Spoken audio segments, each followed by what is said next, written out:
Oke, Assalamualaikum warahmatullahi wabarakatuh. Salam Om Swastiastu, Namo Buddhaya, salam kebajikan. Kami dari salah satu kelompok dari kelas 3B yang beranggotakan Rizkul Rahfarudin, Novel Effendi, dan saya sendiri sebagai Rangga Cidra Ramadan. Di sini kami akan menjelaskan materi tentang diferensial parsial.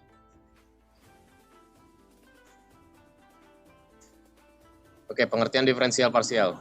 Sebuah fungsi Z yang bergantung pada dua jenis peubah, yaitu X dan Y. Biasa ditulis dengan Z sama dengan F X Y dalam kurung. Nah, sebelumnya kita telah mengenal fungsi Y yang hanya bergantung pada X dan biasa ditulis Y sama dengan F dalam kurung X. Dan grafiknya berupa garis lengkung yang berada pada bidang X dan Y. Pengertian dari Y sama dengan F dalam kurung X berguna untuk mempresentasikan persamaan Z sama dengan F dalam kurung X, Y secara geometrik. Jika X, Y, Z merupakan sumbu-sumbu pada koordinat kartesius, setiap nilai X, Y tertentu memberikan nilai Z yang tertentu pula, sehingga dapat memenuhi persamaan Z membentuk permukaan dalam ruang 3 dimensi. Oke, diambil dari nilai X tertentu. Selanjutnya diperoleh lengkung yang memotong permukaan itu pada lintas AB. Dari lengkung itu kita dapat menentukan slope, nilai maksimum dan juga minimum. Dari lengkung itu kita dapat menentukan slope. Nah, di lengkung itu Z merupakan fungsi Y saja, sehingga slope-nya ditulis dz per dy. Terbukti bahwa Z bergantung pada Z, pada X dan sekaligus Y. Jika slope AZ per DY diambil pada X tetap, slope akan ditulis dalam notasi turunan Z per turunan Y dan disebut diferensial turunan. Makanya parsial Z terhadap Y. Jika turunan parsial itu didiferensialkan lagi, bentuk diferensial tersebut akan diperoleh dalam rumus berikut. Buku lain mungkin menggunakan notasi diferensial parsial dalam bentuk lain. Misalnya, jika Z sama dengan F dalam kurung X dikali Y, diferensial turunan F per diferensial turunan X ditulis dengan notasi Z, ZX, FX, atau FI.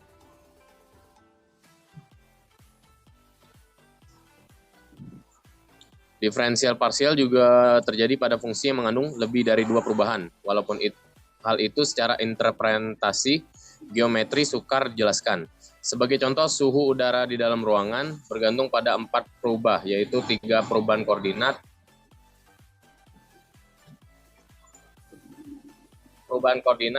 atau T sama dengan T, X, Y, Z. Kita dapat menentukan laju perubahan T terhadap Y pada X dan Z, tetap serta terjadi pada T tertentu pula, yaitu turunan R per turunan Y. Pada masalah termodinamika, kita dapat menemukan fungsi Z yang bergantung pada peubah X dan Y. Kita dapat menampilkan laju perubahan Z terhadap X pada Y tetap tertentu nilainya sebagai turunan Z per turunan X. Pada sejumlah masalah, peubah X dan Y dalam koordinat kartesius diubah ke koordinat polar dengan perubahan R dan theta. Sebagai contoh, dijumpai fungsi Z sama dengan X pangkat 2 dikurang Y pangkat 2. Pada koordinat polar peubah R dan theta dijumpai hubungan dengan koordinat kartesius. X sama dengan R dikali cos theta. Y dan R dikali sin theta. Sehingga X pangkat 2 ditambah Y pangkat 2 sama dengan R pangkat 2. Dan kita dapat menyajikan Z turunan Z per turunan R dalam beberapa turunan, seperti pada rumus di bawah.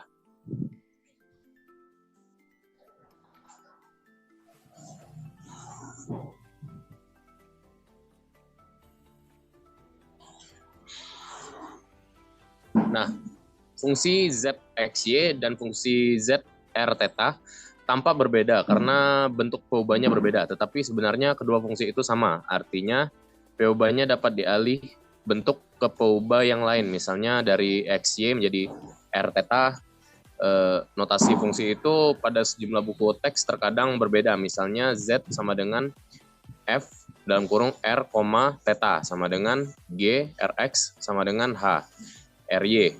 Nah, berikut adalah contoh bentuk diferensial parsial kesepadanan dari fungsi Z sama dengan F dalam kurung R, theta sama dengan G, Rx sama dengan H, Ry.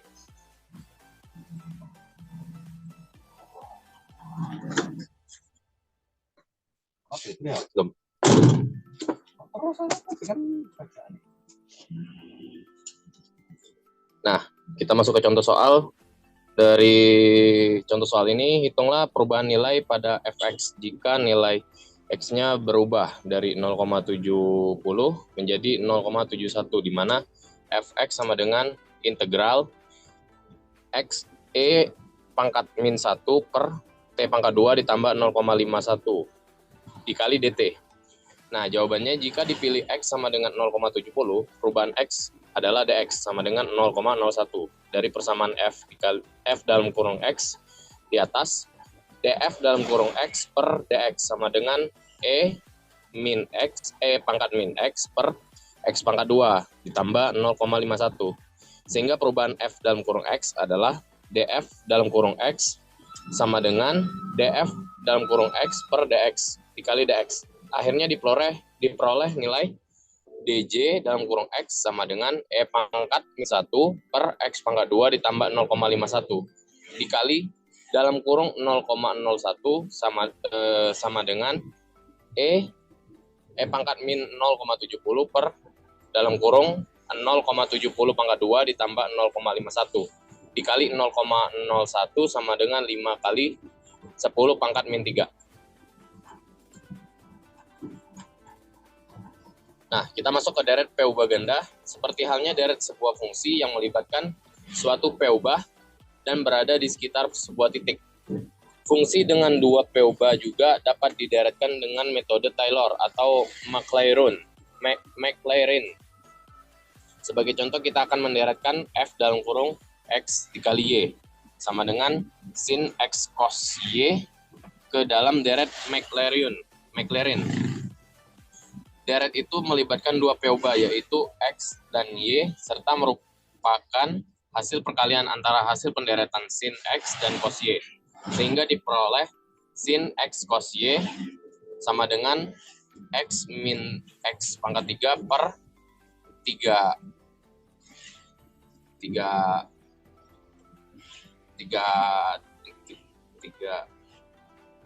ya x dikurang x pangkat 3 per 3 ditambah nilai dari P ubah dalam dikali 1 dikurang y pangkat 2 per 2 sama dengan x kurang x pangkat 3 per 3 dikurang x y pangkat 2 per 2 ditambah P ubah ditambah y pangkat 4 per 4 ditambah P ubah. Nah, kita masuk ke hitung pendekatan dengan diferensial. Gambar memperlihatkan, dapat kita lihat pada gambar memperlihatkan lengkung Y sama dengan F dalam kurung X di bidang XY. Dan slope lengkung itu di titik berkoordinat XY adalah Y sama dengan DY per DX sama dengan D per DX F dalam kurung X.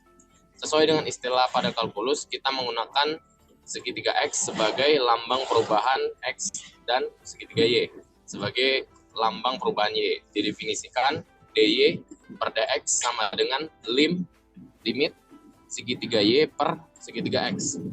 Diferensial DX dari P ubah bebas X selalu memenuhi DX sama dengan segitiga X. Sedangkan DY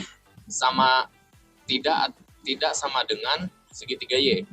Gambar berikut memperlihatkan bahwa segitiga Y merupakan perubahan Y sepanjang lengkung. Tetapi DY sama dengan Y dx merupakan perubahan Y sepanjang slope. Dikatakan bahwa DY merupakan pendekatan linear, pendekatan tangesial dari segitiga Y.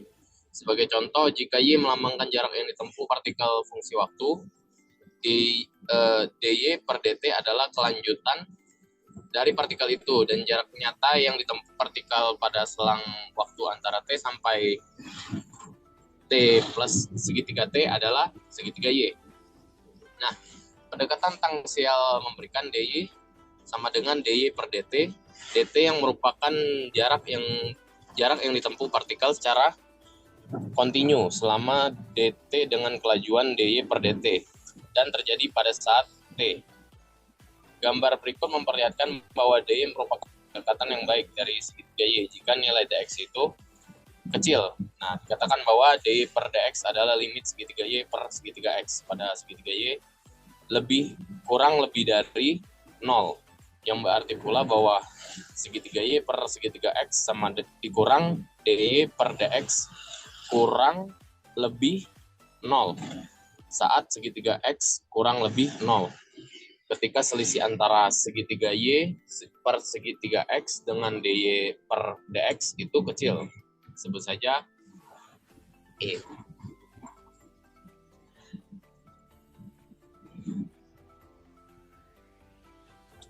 Nah, pada rumus itu, dan jika dx sama dengan segitiga x, selanjutnya dapat ditulis segitiga y dalam kurung y plus e dx dibagi e saat segitiga x itu 0. Nah, diferensial dy sama dengan y dx disebut sebagian utama dari segitiga y.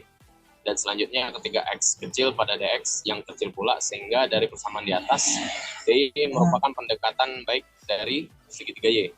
Sebagai contoh, y sama dengan t pangkat 2, t-nya sama dengan 0,1, dt sama dengan 0,1, maka segitiga y sama dengan t plus segitiga t dalam kurung maka segitiga y sama dengan dalam kurung t ditambah segitiga t pangkat 2 dikurang t pangkat 2. Nah, jadi dy merupakan pendekatan yang baik dari segitiga y.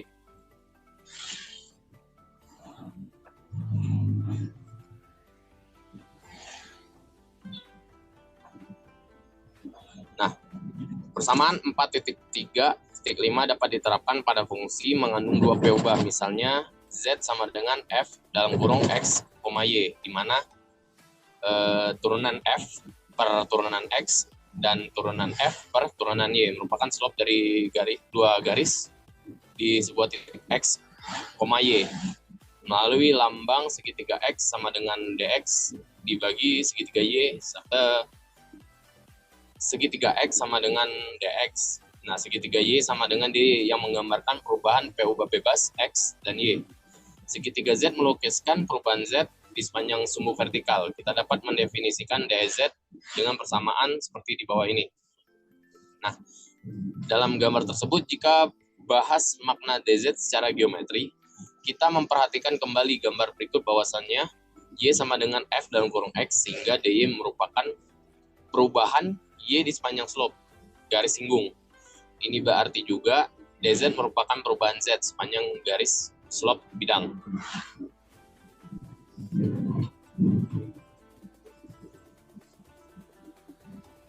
Nah, mungkin kita lihat pada gambar di bawah ini, PQRS adalah permukaan. Nah, PABC adalah kemiringan. Bidang terhadap titik di permukaan P dan PDE merupakan bidang datar yang melewati garis. Nah, kemudian pada PSCF merupakan bidang pada Y tetap. PS adalah lengkungan perpotongan bidang PSCF dengan permukaan, dan PC merupakan garis slope dari lengkungan. Dan slope turunan FL dan turunan X, jika PF sama dengan DX, berarti CF sama dengan turunan F per DY. Nah, berikutnya dikatakan bahwa dz adalah perubahan Z sepanjang slope bidang ketika X perubahan menjadi X, DX, dan Y menjadi DY. Gambar berikut juga memperlihatkan bahwa ER sama dengan segitiga Y. Perubahan Z terjadi di sepanjang permukaan.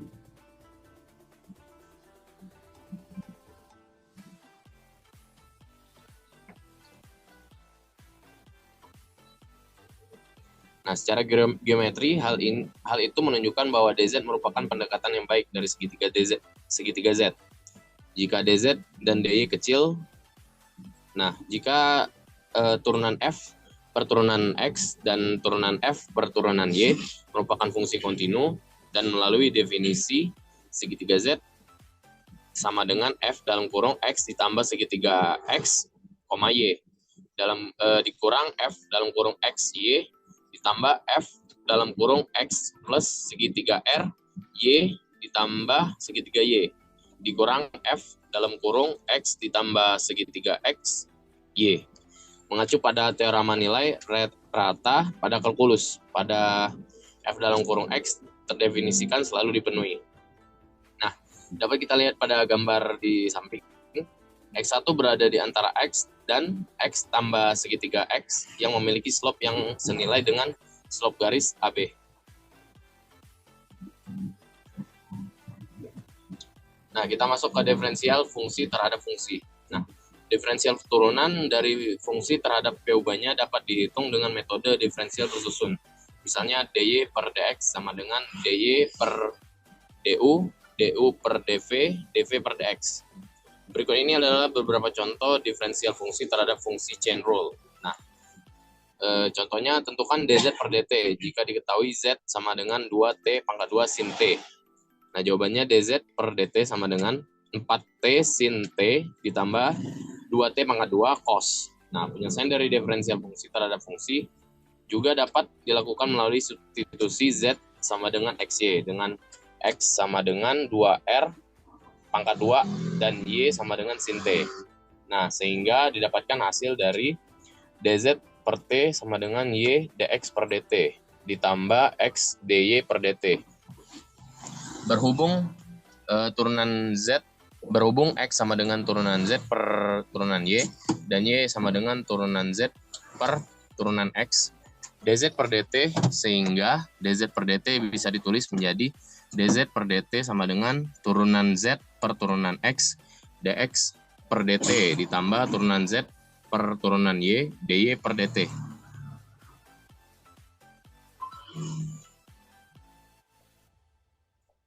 Nah, diferensial implisit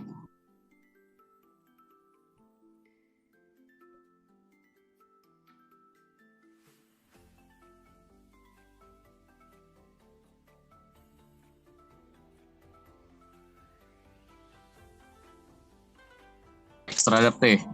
Nah, seperti turunan U per turunan V dan turunan V per turunan U. Tidak selalu merupakan kebalikan, tetapi merupakan kebalikan hanya jika P ubah bebas selain U atau V senilai pada kedua turunan parsial itu. Ya, seperti pada rumus di bawah, secara matriks dx dan dy dapat disajikan dalam bentuk seperti dx dalam kurung dx dy sama dengan turunan x per turunan r, turunan x per turunan theta, turunan y per turunan r, turunan y per turunan theta. Nah, dikali dr dikali dr per d theta. Nah, sama dengan cos theta min r sin theta. Sin theta r cos theta dikali dr d theta. Didapatkan nilai a d dalam kurung dr per d theta.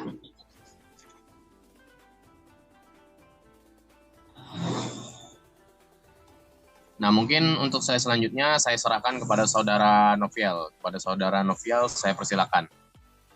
Baiklah, saya akan melanjutkan slide selanjutnya, yaitu nilai maksimum dan minimum. Perubahan Y yang bergantung pada X dinyatakan sebagai Y sama dengan F dalam kurung X dan memiliki slope dy per dx di sebuah titik. Slope itu bermakna berbagai fraksi perubahan Y terhadap X. Di sebuah titik, ketika Y tetap, pada saat X berubah sedikit, dipenuhi dy per dx sama dengan 0. Titik itu mungkin titik maksimum, minimum, atau tidak belok, atau titik belok. Cara membedakannya yaitu titik X termum berupa titik belok jika turunan kedua dari Y terhadap X dalam kurung D pangkat 2 Y per DX pangkat 2 bernilai 0. Disebut titik maksimum jika D pangkat 2 Y per DX pangkat 2 sudut 0 dan titik maksimum ketika D pangkat 2 Y per DX pangkat 2 sudut 0. Jadi, kita dapat menentukan letak titik ekstremum baik berupa titik belok maksimum atau minimum yang berasal dari dy per dx sama dengan 0 dan nilai dari d pangkat 2 y per dx pangkat 2. Pernyataan di atas juga dapat diterapkan pada fungsi yang bergantungan pada dua peubah. Misal z sama dengan f dalam kurung x y dalam nilai ekstremum z bisa berupa bidang belok, maksimum atau minimum yang diperoleh dari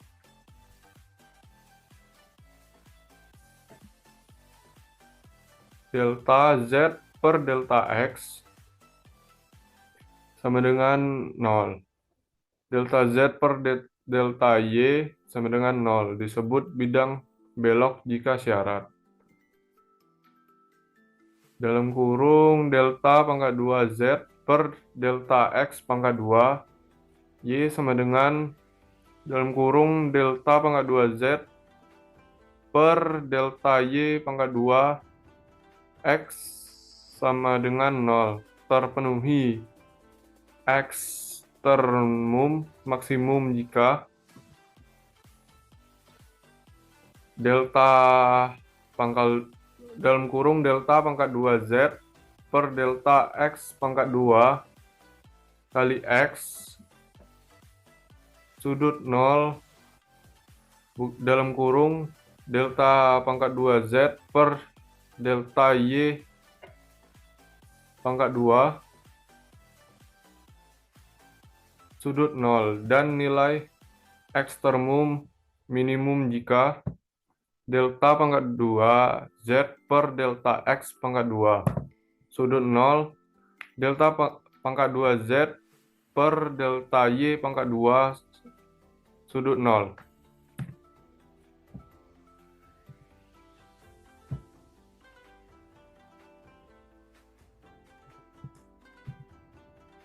Selanjutnya penggali Lagrange. Nilai maksimum dan minimum sering digunakan untuk menentukan jarak terdekat dari sebuah titik ke lengkung. Itu bisa dilakukan dengan metode eliminasi diferensial implisit maupun faktor pengali Lagrange. Namun dari ketiga metode itu, metode yang melibatkan pengali Lagrange atau Lagrange multiplier terbukti lebih singkat. Pengali Lagrange atau lambda digunakan untuk menghitung nilai ekstremum dari f dalam kurung x y. Jika melibatkan perubahan dalam kurung x y dan f dalam kurung x y z jika melibatkan peubah x y z pada pemaparan ini kita memakai dua perubahan saja yaitu x y. Nilai ekstremum yang dimaksud adalah nilai maksimum dan nilai maksimum atau minimumnya. Prinsipnya lengkung oleh f dalam kurung XY berada di permukaan yang memenuhi persamaan. XY sama dengan tetap nilai F dalam kurung XY ekstremum ketika DF dalam kurung XY atau DX sama dengan 0 sehingga DF sama dengan 0 dan karena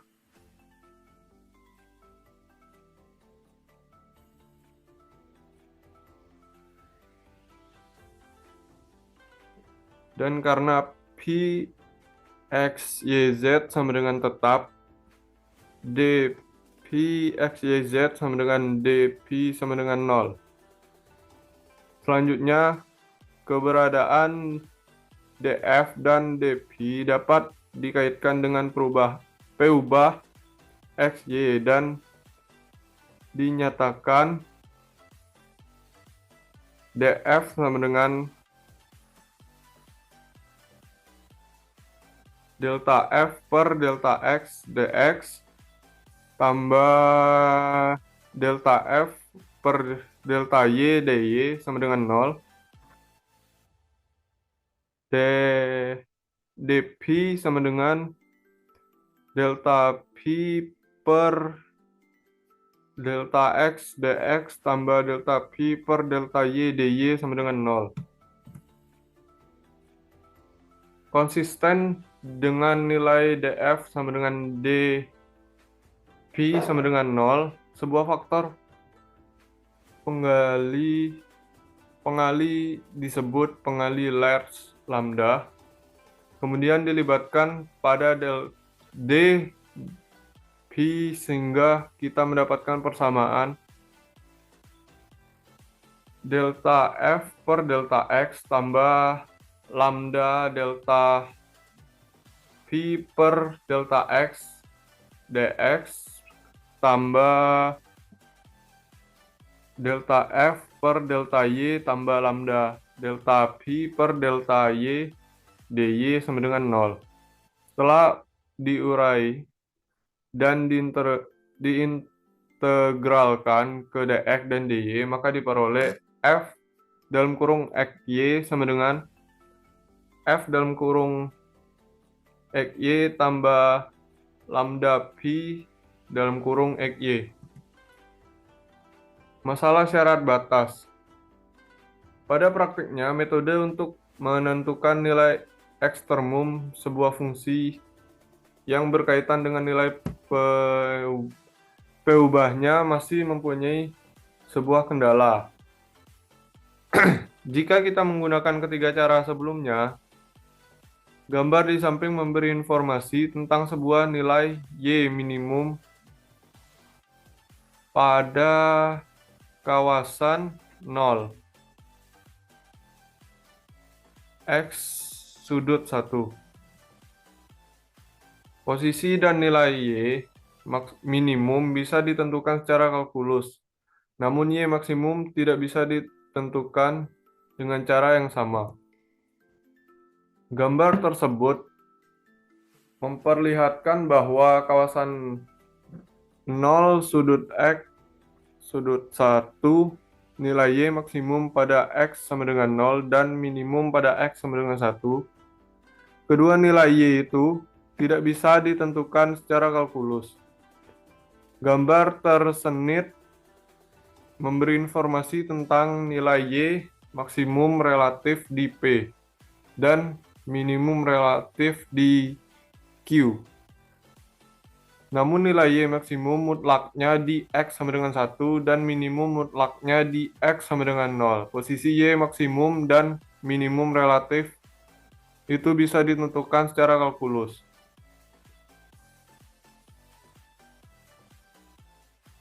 Namun posisi Y maksimum dan minimum mutlaknya tidak bisa.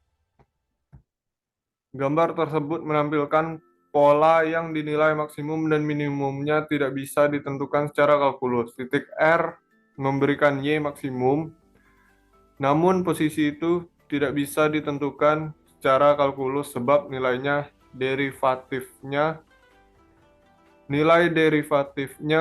tidak tentu dan Y-nya tidak kontinu.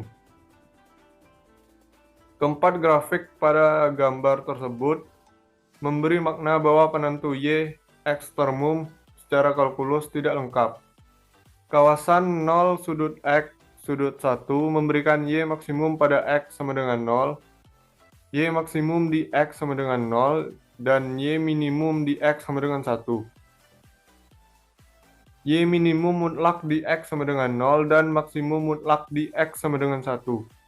Pada ketiga gambar itu yang minimum dan maksimum tidak bisa dijelaskan secara kalkulus karena Y minimum dan maksimumnya berbeda di perbatasan kawasan. Selain itu, Y maksimum pada gambar C juga tidak bisa dijelaskan secara kalkulus sebab lengkung itu tidak kontinu.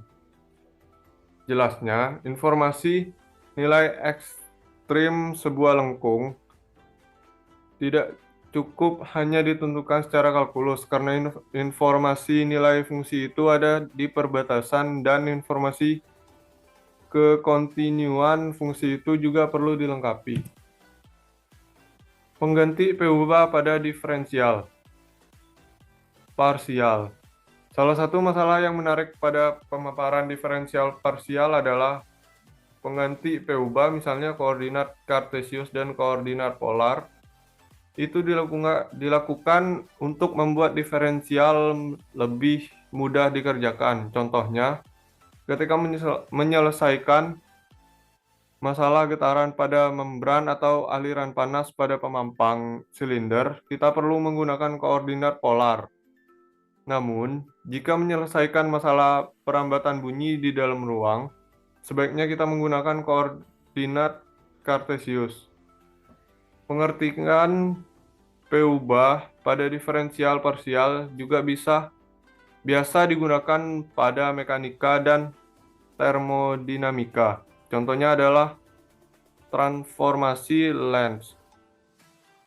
Berikut ini dipaparkan penggantian PUBA dengan informasi Lenz, transformasi Lenz.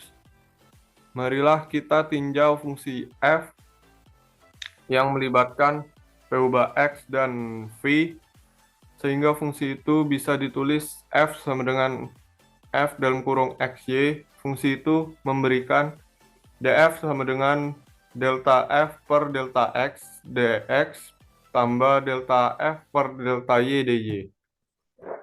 Setelah disederhanakan, akan menjadi df sama dengan pdx tambah q dy.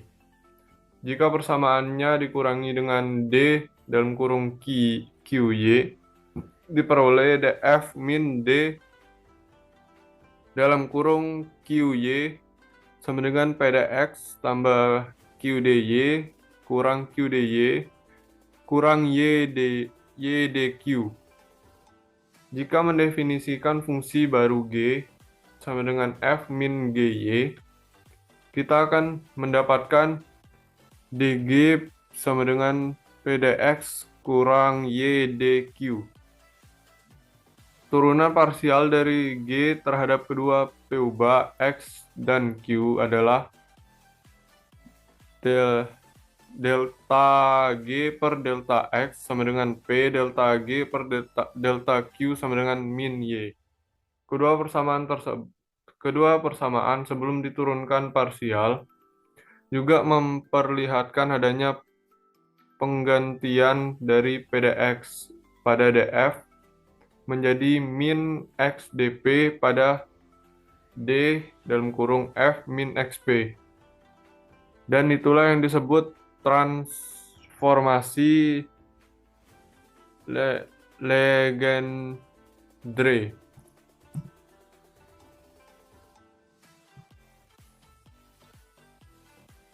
Diferensial pada integral. Integral adalah antiderivatif, artinya f dalam kurung x sama dengan df dalam kurung x per dx ketika integral x 1 sama dengan a f dalam kurung t dt sama dengan f dalam kurung t integral x a sama dengan f dalam kurung x min